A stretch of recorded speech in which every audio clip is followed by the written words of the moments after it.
नाशिकच्या रामकुंडावर हजारो भाविकांची मांदियाळी पाहायला मिळते। मकर संक्रांतीनिमित्त तीर्थस्नानासाठी भाविकांची मोठी गर्दी पाहायला मिळते।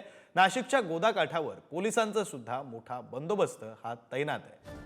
नाशिकच्या रामकुंडावर हजारो भाविकांची मांदियाळी ही मकर संक्रांतीच्या निमित्ताने पाहायला मिळते। हे दृश्य आपण पाहू शकतो।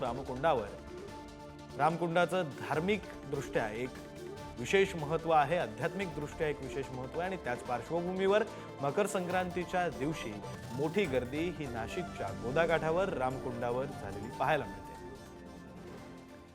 आपले प्रतिनिधी किरण ताजने आपल्या सोबत आहेत। आपण अधिकचा तपशील त्यांच्याकडून घेऊया। किरण,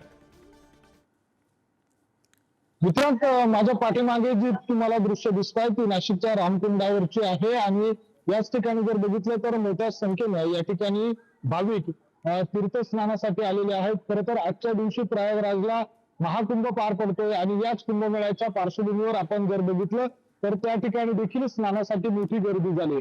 आजच्या दिवशी मकर संक्रांत आहे। याच दिवशी सूर्य मकर राशीमध्ये प्रवेश करतो आणि त्या सगळ्या पार्श्वभूमीवर एक विशेष हिंदू धर्मामध्ये महत्व आहे आणि त्या सगळ्या अनुषंगानं आपण जर बघितलं तर नाशिकच्या रामकुंडावर देखील मोठ्या प्रमाणात भाविकांची स्नानासाठीची गर्दी आपल्याला झालेली पाहायला मिळते।